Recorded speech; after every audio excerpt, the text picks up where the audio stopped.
स्वागत है आप सबका आज के वीडियो में। आज हम कक्षा 7 की प्रश्नावली 1.1 के प्रश्नों को हल करेंगे। इसमें पूर्णांकों का जोड़ और घटाने पर आधारित प्रश्न है। इससे पहले हम पूर्णांकों को संख्या रेखा पर निरूपित करना, पूर्णांकों को जोड़ और घटाना, इससे पहले हम पढ़ चुके हैं। आइए हम अब तक पढ़ी हुई चीज़ों को दोहरा लेते हैं। हमने इससे पहले पढ़ा था कि पूर्णांक प्राकृत संख्याएं शून्य और ऋणात्मक संख्याओं को मिलाकर बनते हैं। प्राकृत संख्या हम जानते हैं, गिनती वाली संख्याएं 1, 2, 3, 4, 5, 6 एंड सो ऑन।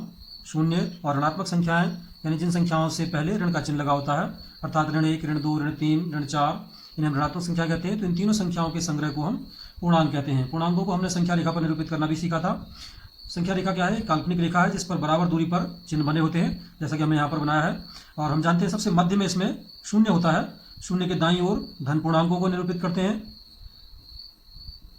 1, 2, 3, 4, 5। और इसी प्रकार शून्य के बाईं ओर ऋण पूर्णांकों को निरूपित करते हैं, अर्थात ऋण 1, ऋण 2, ऋण 3, ऋण 4, ऋण 5 एंड सो ऑन। इस प्रकार ये संख्या रेखा हमारी प्राप्त होती है पूर्णांकों की।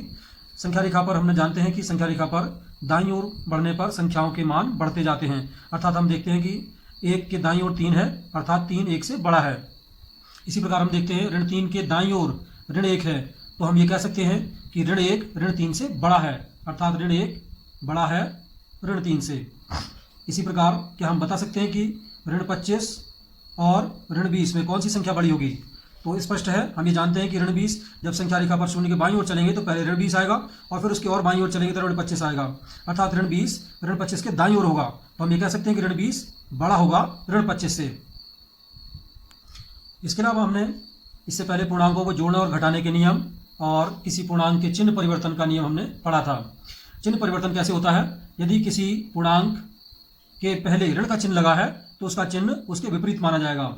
जैसे ऋण और धन 5, तो धन 5 से पहले अगर ऋण का चिन्ह लगा है तो इसका चिन्ह विपरीत हो जाएगा, अर्थात यह ऋण 5 हो जाएगा। इसी प्रकार ऋण और ऋण 4 अगर लिखा है तो चूंकि ये ऋणात्मक चिन्ह ब्रैकेट से पहले लगा है तो ब्रैकेट खोलने के बाद अंदर वाला जो पूर्णांक है उसका चिन्ह बदल जाएगा, अर्थात यह धन 4 हो जाएगा। इसी प्रकार पूर्णांकों को जोड़ने के नियम हमने पढ़े थे कि समान चिन्ह वाले पूर्णांकों को जोड़ते हैं और उत्तर में वही चिन्ह लगाते हैं। जैसे धन 5 और धन 4, चूंकि ये दोनों समान चिन्ह के हैं तो जोड़कर 4 और 5 जोड़ करके आता है 9 और धन का चिन्ह आएगा, या आप इसको सिर्फ 9 भी लिख सकते हैं। इसी प्रकार ऋण 5 और ऋण 4 यह भी दोनों समान चिन्ह के हैं, तो इनको जोड़ लेते हैं। पहले 5 और 4 जोड़ के आता है 9 और इनके आगे चिन्ह वही आ जाएगा, अर्थात ऋण का चिन्ह, तो यह ऋण 9 प्राप्त होगा। इसके अलावा हमने पढ़ा था घटाने का नियम। जब दो पूर्णांक विपरीत चिन्ह के होते हैं, अर्थात एक धन का होता है और एक ऋण का होता है, तो उन्हें हम घटाते हैं और उत्तर में बड़ी संख्या वाला चिन्ह लगाते हैं। जैसे ऋण 5 धन 4, तो यहाँ पर हम क्या करेंगे, पहले इनके चिन्हों को हम भूल जाते हैं। चूंकि ये दोनों विपरीत चिन्ह के हैं तो घटेंगे, घटा लेते हैं। 5 में से 4 घटा करके 1 प्राप्त होता है। अब हम देखते हैं बड़ी संख्या 5 का चिन्ह ऋणात्मक है तो उत्तर में ऋणात्मक चिन्ह आएगा, अर्थात ऋण 1 प्राप्त होगा। इसी प्रकार हम एक और प्रश्न ले लेते हैं, ऋण 5 धन 6। यहाँ पर भी हम देखते हैं विपरीत चिन्ह के हैं, एक ऋण का है एक धन का है, तो यहाँ पर भी हम इनको घटाएंगे तो 6 में से 5 घटा लेते हैं, 1 प्राप्त होता है। अब इसमें हम देखते हैं बड़ी संख्या 6 है और 6 का चिन्ह धनात्मक है तो उत्तर में धनात्मक चिन्ह लगाएंगे, अर्थात हमें धन 1 प्राप्त होगा। इन सभी नियमों की चर्चा हम पूर्व के वीडियो में कर चुके हैं। यदि आपने पूर्व का वीडियो नहीं देखा है तो पहले इस वीडियो को जाकर देखें और फिर हम अब प्रश्नावली 1.1 के प्रश्नों को हल करेंगे। प्रश्नावली 1.1 का पहला प्रश्न है, किसी विशिष्ट दिन विभिन्न स्थानों के तापमानों को डिग्री सेल्सियस में निम्नलिखित संख्या रेखा द्वारा दर्शाया गया है। तो यहाँ पर इन्होंने तापमानों को दर्शाया है। अब इसमें खंड ए है, इस संख्या रेखा को देखिए और इस पर अंकित स्थानों के तापमान लिखिए। तो हम देखते हैं लाहौल स्पीति का तापमान। लाहौल स्पीति का जो चिन्ह है यह शून्य के बाईं ओर 8 स्थानों पर चलने पर हमें प्राप्त होता है। तो शून्य के बाईं ओर 8 अंक जब हम चलेंगे तो हमें प्राप्त होगा ऋण 8, तो इसका तापमान हो जाएगा ऋण 8 डिग्री सेल्सियस। श्रीनगर जो है ये 0 के बाईं ओर 2 स्थान चलने पर प्राप्त होता है, अर्थात श्रीनगर का तापमान होगा ऋण 2 डिग्री सेल्सियस। इसी प्रकार शिमला शून्य के दाईं ओर 5 अंक चलने पर प्राप्त होता है, तो शिमला का तापमान होगा धन 5 डिग्री सेल्सियस।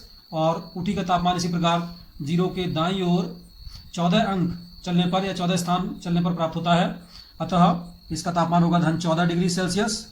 और बेंगलोर का तापमान 0 के दाईं ओर 22 स्थान चलने पर प्राप्त होता है। अतः इसका तापमान होगा धन 22 डिग्री सेल्सियस। अब खंड बी में इन्होंने पूछा है सबसे गर्म और सबसे ठंडे स्थानों के तापमानों में क्या अंतर है। तो हम देखते हैं यहाँ पर सबसे गर्म कौन सा होगा, बेंगलोर, क्योंकि इसका तापमान सबसे अधिक है धन 22 डिग्री। और सबसे ठंडा कौन सा स्थान है, लाहौल स्पीति, क्योंकि इसका तापमान है ऋण 8 डिग्री। तो इन दोनों के तापमानों का अंतर हमें ज्ञात करना है। तो इनका अंतर हमें प्राप्त होगा, तो धन 22 में से ऋण 8 को हम घटाएंगे। तो धन 22 ऋण 8, यहाँ पर इनको हम ब्रैकेट में लिखेंगे। अब इनको हम सरल कर लेते हैं। हमने इससे पहले पढ़ा है कि पहले इसके ब्रैकेट हटाएंगे हम, धन 22 ऐसे आ जाएगा ये।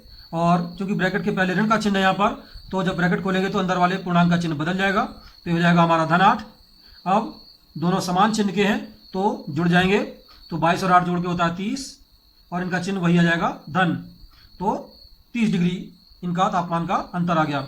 यदि आप धन नहीं लगाते हैं तो इसको केवल 30 भी लिख सकते हैं हम यहाँ पर। अब खंड सी है लाहौल स्पीति और श्रीनगर के तापमानों में क्या अंतर है। तो हमें पता है लाहौल स्पीति का तापमान हमारा था ऋण 8 और श्रीनगर का था ऋण 2। तो इनका अंतर याद कर लेते हैं, ऋण 2 ऋण 8। फिर से वही कार्य करेंगे हम यहाँ पर। पहले इनके ब्रैकेट खोल लेते हैं। इस ब्रैकेट के पहले कोई चिन्ह नहीं है तो इसका चिन्ह नहीं बदलेगा, ऐसी ऋण 2 आ जाएगा। यहाँ ब्रैकेट से पहले चूंकि ऋणात्मक चिन्ह है तो ब्रैकेट के अंदर वाली संख्या का चिन्ह बदल जाएगा, अर्थात यह धन 8 हो जाएगा। अब क्योंकि दोनों पूर्णांक विपरीत चिन्ह के हैं तो घटेंगे, घटा लेते हैं। 8 में से 2 घटाया 6 बचा। और अब बड़ी संख्या का चिन्ह लगेगा उत्तर में, बड़ी संख्या का चिन्ह धनात्मक है तो ये धन 6 प्राप्त होगा। तो इस प्रकार हमें यहाँ पर इनका अंतर आया 6 डिग्री, या खाली इसको 6 डिग्री भी लिख सकते हैं हम, तो धन को हटा भी सकते हैं। खंड डी है, क्या हम कह सकते हैं कि शिमला और श्रीनगर के तापमानों का योग शिमला के तापमान से कम है। क्या इन दोनों स्थानों के तापमानों का योग श्रीनगर के तापमान से भी कम है। तो सबसे पहले हम शिमला और श्रीनगर के तापमानों का योग याद करेंगे। तो शिमला का तापमान है धन 5 डिग्री और श्रीनगर का तापमान है ऋण 2 डिग्री। अब इन दोनों का हम योग याद कर लेते हैं। तो आइए सबसे पहले इनको हल कर लेते हैं हम। धन 5 ऐसी रहेगा, और ब्रैकेट के बाहर चूंकि ऋण का चिन्ह नहीं है तो इसका चिन्ह नहीं बदलेगा, तो ये ऋण 2 आ जाएगा। अब दोनों पूर्णांक क्योंकि विपरीत चिन्ह के हैं तो घटेंगे, तो घटा लेते हैं। 5 में से 2 घटा के आया 3, और बड़ी संख्या का चिन्ह धनात्मक है तो उत्तर में धन 3 आएगा हमारा उत्तर। अब हम देखते हैं कि यह धन 3, इन्होंने पूछा कि शिमला और श्रीनगर के तापमानों का योग शिमला के तापमान से कम है क्या। तो शिमला का तापमान हमारा था धन 5 डिग्री और इनका योग आया धन 3 डिग्री, तो यह शिमला के तापमान से कम है। अब क्या यह श्रीनगर के तापमान से भी कम है। श्रीनगर का तापमान था ऋण 2, परंतु यह धन 3 आया है जो कि ऋण 2 से बड़ा है। अतः हम कह सकते हैं कि ये श्रीनगर के तापमान से अधिक है। अगला प्रश्न है प्रश्न नंबर 2। किसी प्रश्नोत्तरी में सही उत्तर के लिए धनात्मक अंक दिए जाते हैं और गलत उत्तर के लिए ऋणात्मक अंक दिए जाते हैं। यदि 5 उत्तरोत्तर चक्करों में जैक द्वारा प्राप्त किए गए अंक 25, ऋण 5, ऋण 10, 15 और 10 थे, तो बताइए अंत में उसके अंकों का योग कितना था। तो हमें इन सभी अंकों को जोड़ना है, तो आइए जोड़ लेते हैं। तो पहला है 25 धन ऋण 5 धन ऋण 10 धन 15 और धन 10। तो इनको हमें जोड़ना है, जोड़ लेते हैं। हम क्या करते हैं, सबसे पहले ब्रैकेट खोल लेते हैं। ये 25 ऐसे आ जाएगा। अब यहाँ ब्रैकेट के बाहर, ब्रैकेट से पहले क्योंकि ऋण का चिन्ह नहीं है तो इसका चिन्ह नहीं बदलेगा, तो इसका चिन्ह ऋणात्मक रहेगा। यहाँ पर ब्रैकेट से पहले धनात्मक चिन्ह है, अर्थात ऋण का चिन्ह नहीं है तो इसका चिन्ह नहीं बदलेगा, तो ये ऋण 10 रहेगा। और ये धन 15 हमारा ऐसे आ जाएगा, और ये धन 10 भी ऐसे ही आ जाएगा। हम जानते हैं ऋण 10 और धन 10 ये योज्य प्रतिलोम है, ये मिलकर 0 बन जाते हैं। तो आप चाहें तो इनको डायरेक्ट यहाँ से काट सकते हैं। ऋण 10 से धन 10 कैंसिल होकर 0 बन जाएगा। अब हमारे पास क्या होता है, धनात्मक पूर्णांकों को एक साथ जोड़ लेते हैं और ऋणात्मक पूर्णांकों को एक साथ जोड़ लेते हैं। तो 25 और 15 जोड़कर हमें प्राप्त होगा 40, और ये ऋण 5 ऐसे आ जाएगा। अब क्या करेंगे, 40 में से 5 को हम घटा लेते हैं तो हमें प्राप्त होगा 35। तो अंत में उसका योग होगा 35। प्रश्न नंबर 3 है, सोमवार को श्रीनगर का तापमान ऋण 5 डिग्री सेल्सियस था, मंगलवार को तापमान ऋण 2 डिग्री कम हो गया। मंगलवार को श्रीनगर का तापमान क्या था।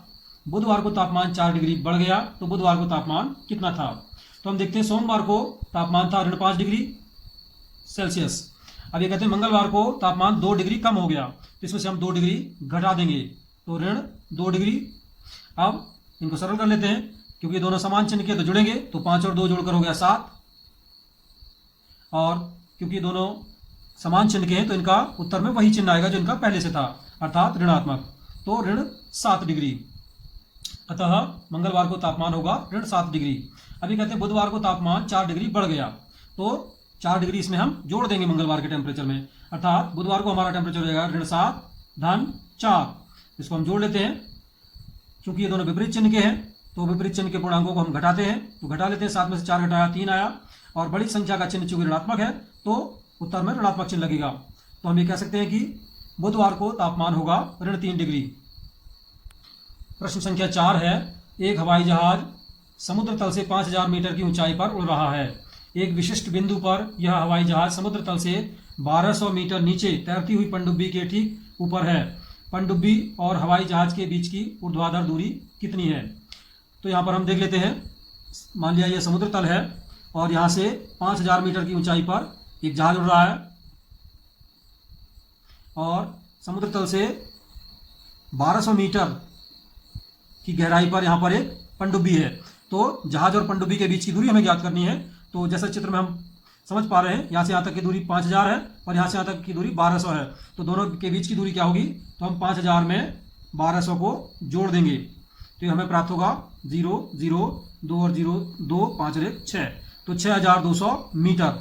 अतः जहाज और पनडुब्बी के बीच की ऊर्ध्वाधर दूरी होगी 6200 मीटर। अगला प्रश्न है प्रश्न नंबर 5। मोहन अपने बैंक खाते में 2000 रुपये जमा करता है और अगले दिन इसमें से 1642 रुपये निकाल लेता है। यदि खाते में से निकाली गई राशि को ऋणात्मक संख्या से निरूपित किया जाए तो खाते में जमा की गई राशि को आप कैसे निरूपित करेंगे? निकासी के पश्चात मोहन के खाते में शेष राशि ज्ञात कीजिए। तो यहाँ पर ये कहते हैं कि निकाली गई राशि को हम चूंकि ऋणात्मक संख्या से निरूपित करते हैं, अतः जमा की गई राशि को हम धनात्मक संख्या से निरूपित करेंगे, क्योंकि जमा करना निकालने का विपरीत क्रिया है, तो ऋणात्मक का विपरीत धनात्मक होता है। तो इसको हम हल करते हैं। तो यहाँ पर जमा की गई राशि है 2000 रुपये और निकाली गई राशि है 1642 रुपये। तो शेष राशि खाते में कितनी बचेगी? 2000 में से 1642 हम इसमें से घटा देंगे। तो घटा लेते हैं। 0 में से 2 नहीं घटेगा, दाएं लिए इधर से हमने यहाँ पर 10 हो जाएगा, 10 में से 2 घटाया 8 बचा, यहाँ पर 9 बचेगा, 9 में से 4 गया 5, यहाँ पर भी 9 बचेगा, 9 में से 6 गया 3, यहाँ पर 1 बचेगा, 1 में से गया कुछ नहीं, अर्थात हमें प्राप्त होते हैं 358 रुपये। अतः मोहन के खाते में शेष राशि जो होगी वो 358 रुपये होगी। प्रश्न नंबर 6 है, रीता बिंदु ए से पूर्व की ओर बिंदु बी तक 20 किलोमीटर की दूरी तय करती है। उसी सड़क के अनुदेश बिंदु बी से वह 30 किलोमीटर की दूरी पश्चिम की ओर तय करती है। यदि पूर्व की ओर तय की गई दूरी को धनात्मक पूर्णांक से निरूपित किया जाता है तो पश्चिम की ओर तय की गई दूरी को आप कैसे निरूपित करेंगे? बिंदु ए से उसकी अंतिम स्थिति को किस पूर्णांक से निरूपित करोगे? तो क्योंकि पूर्व की ओर चली गई दूरी को हम धनात्मक पूर्णांक से निरूपित करते हैं और पश्चिम की दिशा पूर्व के विपरीत होती है, अतः पश्चिम की ओर चली गई दूरी को हम ऋणात्मक पूर्णांक से निरूपित करेंगे। आइए अब हम इस प्रश्न को हल करते हैं। सबसे पहले बिंदु ए से 20 किलोमीटर पूर्व की ओर जाता है तो बिंदु बी पर पहुंचता है। अब बिंदु बी से पश्चिम की ओर 30 किलोमीटर चलना है तो हम 30 किलोमीटर चल लेते हैं। यहाँ से बिंदु बी से पहले यहाँ से चलेंगे हम 10 10 और 10 20 20 और 10 30, तो हम कहाँ पर पहुँचते हैं? बिंदु सी पर पहुँच जाते हैं और ये किस पूर्णांक को निरूपित करता है? ऋण 10 को, अर्थात उसकी अंतिम स्थिति जो होगी बिंदु सी वह ऋण 10 पूर्णांक से निरूपित करेंगे इसे हम। प्रश्न संख्या 8 है, ए और बी के निम्नलिखित मानों के लिए ए ऋण बी बराबर ए धन बी, ए ऋण बी बराबर ए धन बी, इस नियम का सत्यापन करना है। तो पहला खंड है, यहाँ पर ऋण दिया है ए बराबर 21 और बी इक्वल्स टू 18। तो आइए हम इसको हल कर लेते हैं। सबसे पहले इसके बाएं पक्ष में हम मान रख लेते हैं, लेफ्ट हैंड साइड ए ऋण बी, यहाँ पर ए और बी के मान रख लेते हैं हम। तो हमें प्राप्त होगा ए का मान है 21 ऋण और बी का मान है 18, तो ऋण 18 हो गया है। अब क्या करते हैं, हमने इससे पहले नियमों के बारे में पढ़ा है। ब्रैकेट खोलेंगे सबसे पहले हम, तो 21 ब्रैकेट के पहले चूंकि ऋण का चिन्ह है तो इसका चिन्ह धनात्मक हो जाएगा, अर्थात यह हो जाएगा धन 18। अब हम इनको जोड़ लेते हैं क्योंकि समान चिन्ह के हैं, 8 और 1 9, 2 और 1 3, तो 39 हमें प्राप्त होता है। इसी प्रकार से अब हम ले लेते हैं राइट हैंड साइड। इसकी राइट हैंड साइड क्या है? ए धन बी, इसमें मान रख लेते हैं, ए का मान 21 और बी का मान आता है 18। अब चूंकि दोनों समान चिन्ह के हैं तो जुड़ जाएंगे, तो 8 और 1 9, 2 और 1 3, तो यह भी 39 प्राप्त होता है। तो हम कह सकते हैं कि ए ऋण बी बराबर होगा ए धन बी। ये नियम हमारा सत्यापित हो जाता है। इसी प्रकार अन्य खंडों को भी हम हल कर लेंगे। अब प्रश्न संख्या 9 है, निम्नलिखित कथनों को सत्य बनाने के लिए बॉक्स में संकेत ग्रेटर देन, लेस देन या बराबर का उपयोग कीजिए। इसमें खंड ए दे रखा है इन्होंने हमें, ऋण 8 धन ऋण 4, और यहाँ पर बीच में हमें चिन्ह लगाना है इनके बीच में, और दाईं ओर दिया है ऋण 8 ऋण 4। तो हम बाएं पक्ष और दाएं पक्ष दोनों तरफ के व्यंजकों को हल करेंगे अलग अलग। सबसे पहले इसको हल कर लेते हैं। तो यहाँ पर हमें क्या प्राप्त होगा, इनके ब्रैकेट खोल लेंगे तो ऋण 8 ऐसे आ जाएगा। ब्रैकेट के बाहर चूंकि ऋणात्मक चिन्ह नहीं है तो इसका चिन्ह नहीं बदलेगा, तो ऋण 4 आ जाएगा। अब ये दोनों समान चिन्ह के हैं तो जुड़ेंगे, 8 और 4 जोड़ के हो गया 12, और चूंकि समान चिन्ह के हैं तो उत्तर में वही चिन्ह आ जाएगा जो इनका पहले से था, तो ऋण 12 आएगा। इसको हल कर लेते हैं। आइए हम इनके ब्रैकेट खोल लेते हैं तो ये ऋण 8 आ जाएगा। यहाँ ब्रैकेट से पहले चूंकि ऋणात्मक चिन्ह है तो ब्रैकेट खोलने के बाद अंदर वाली संख्या का चिन्ह बदल जाएगा, अर्थात ये हो जाएगा धन 4। अब ये दोनों पूर्णांक क्योंकि विपरीत चिन्ह के हैं तो इनको घटाएंगे। 8 में से 4 घटा करके आया 4, और उत्तर में कौन सा चिन्ह आएगा, बड़ी संख्या वाला चिन्ह। बड़ी संख्या का चिन्ह ऋणात्मक है तो ये ऋण 4 आएगा।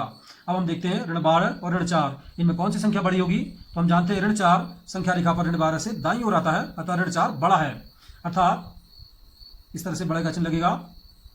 इस प्रकार ऋण 8 धन ऋण 4 छोटा है ऋण 8 ऋण 4 से।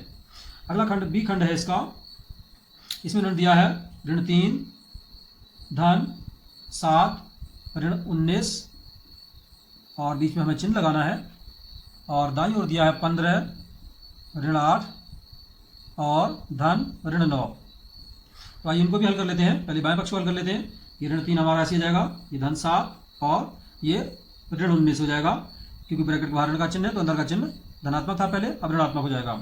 हल कर लेते हैं। समान चिन्ह वाले पदों को एक साथ जोड़ लेते हैं तो ऋण 19 और ऋण 3 जोड़ करके हो जाएगा ऋण 22, और ये धन 7 ऐसे रहेगा। अब इसको सरल कर लेते हैं हम, क्योंकि दोनों विपरीत चिन्ह के हैं तो घटेंगे, तो 22 में से 7 घटा लेते हैं तो आएगा हमारा 15, और बड़ी संख्या का चिन्ह ऋणात्मक है तो यहाँ पर ऋण का चिन्ह आएगा। अब इसी प्रकार दाईं ओर के पक्ष को भी हल कर लेते हैं हम। तो ब्रैकेट खोलेंगे सबसे पहले 15 ऋण 8, और ब्रैकेट के पहले चूंकि ऋणात्मक चिन्ह नहीं है तो इसका चिन्ह नहीं बदलेगा, तो ऋण 9 ऐसे आ जाएगा। अब क्या करेंगे, समान चिन्ह वाले पदों को जोड़ लेते हैं एक साथ। ये धनात्मक है, अकेली संख्या है तो 15 ऐसे आ जाएगा, और ये दोनों ऋणात्मक चिन्ह के हैं तो ये जुड़ जाएंगे। 8 और 9 जोड़ के हो जाएगा 17, और उत्तर में चिन्ह आएगा ऋणात्मक, क्योंकि समान चिन्ह के हैं तो वही चिन्ह आ जाता है इनका। अब ये दोनों विपरीत चिन्ह के पूर्णांक हैं तो इनको घटाएंगे, तो घटाकर हमें क्या प्राप्त होगा, 17 में से 15 घटाया 2, और उत्तर में चिन्ह कौन सा आएगा, बड़ी संख्या का चिन्ह। बड़ी संख्या का चिन्ह ऋणात्मक है तो ऋण 2 आएगा। अब हम देखते हैं ऋण 15 और ऋण 2 इनमें कौन सी संख्या बड़ी है। तो हम जानते हैं ऋण 2 ऋण 15 के दाईं ओर आता है संख्या रेखा पर, अतः ऋण 2 बड़ा है, अतः इनके बीच में चिन्ह लगेगा इस तरीके से। इसी प्रकार अन्य खंडों को भी हम हल कर लेंगे। प्रश्न नंबर 10 है, पानी के एक तालाब में अंदर की ओर सीढ़ियां हैं। एक बंदर सबसे ऊपर वाली सीढ़ी यानी पहली सीढ़ी पर बैठा हुआ है और पानी 9वीं सीढ़ी पर है। तो बताइए वह एक छलांग, पहला खंड है, वह एक छलांग में 3 सीढ़ियां नीचे की ओर और अगली छलांग में 2 सीढ़ियां ऊपर की ओर जाता है, तो कितनी छलांगों में वह पानी के स्तर तक पहुंच जाएगा। तो इसको देखते हैं हम। तो इस प्रकार से हमारी 1 से लेकर 9 तक सीढ़ियां हैं और पानी यहाँ 9वीं सीढ़ी पर है, अर्थात बंदर को 9वीं सीढ़ी पर पहुंचना है पहली सीढ़ी से। तो पहली सीढ़ी से जब वो छलांग लगाता है तो 3 सीढ़ियां नीचे उतरता है, तो पहली छलांग में कहाँ जाएगा, 1 2 3, चौथी पर पहुंचेगा। अगली छलांग में क्या होगा, 2 छलांग ऊपर जाता है वो, तो अगली छलांग में क्या होगा, 1 2, अर्थात पुनः वो 2 पर पहुंच जाएगा। तो हम कह सकते हैं कि 2 छलांगों में वह 1 सीढ़ी आगे की ओर बढ़ता है। तो 2 छलांगों में 2 पर पहुंचेगा, फिर अगली 2 छलांगों में वह 3 पर पहुंचेगा, फिर अगली 2 छलांगों में 6 छलांगों में 4 पर, 8 छलांगों में 5 पर, और 10 छलांगों में 6 पर पहुंच जाएगा। अब 6 के बाद जब वो अगली छलांग लगाएगा तो 3 सीढ़ियां नीचे उतरेगा, तो 1 2 3, अर्थात वो 9वीं सीढ़ी पर पहुंच जाएगा। तो हम यह कह सकते हैं कि 6 पर पहुंचने के लिए उसने 10 छलांगें लगाई थी और अगली छलांग में वह 9 पर पहुंच जाएगा, तो 10 धन 1 यानी कि 11, तो 11वीं छलांग में वह पानी के स्तर तक पहुंच जाएगा। अगला खंड है, पानी पीने के पश्चात वह वापस जाना चाहता है। इस कार्य के लिए वह एक छलांग में 4 सीढ़ियां ऊपर की ओर और अगली छलांग में 2 सीढ़ियां नीचे की ओर जाता है। कितनी छलांगों में वह वापस सबसे ऊपर वाली सीढ़ी पर पहुंच जाएगा। तो यहाँ पर हम देखते हैं बंदर 9वीं सीढ़ी पर है और जब ऊपर की ओर जाता है तो एक छलांग में 4 सीढ़ियां ऊपर चढ़ता है। तो पहली छलांग में कहाँ पर पहुंचेगा, 1 2 3 4, 5 पर पहुंच जाएगा। अगली छलांग में 2 सीढ़ियां नीचे आ जाएगा, अर्थात 1 2 7 पर आ जाएगा। अगली छलांग, तीसरी छलांग में फिर 4 सीढ़ियां ऊपर चढ़ेगा, तो 1 2 3 4, 3 पर पहुंचेगा। चौथी छलांग में वह 2 सीढ़ी नीचे आ जाएगा, तो 1 2 5 पर आ जाएगा। पांचवी छलांग में 1 2 3 4, अर्थात वह ऊपर वाली सीढ़ी पर पहुंच जाएगा। तो हम ये कह सकते हैं कि पांचवी छलांग में वह ऊपर वाली सीढ़ी पर पहुंच जाएगा। तो इस प्रकार आज हमने प्रश्नावली 1.1 के प्रश्नों को हल किया है और छूटे हुए प्रश्नों को आप स्वयं करके देखेंगे।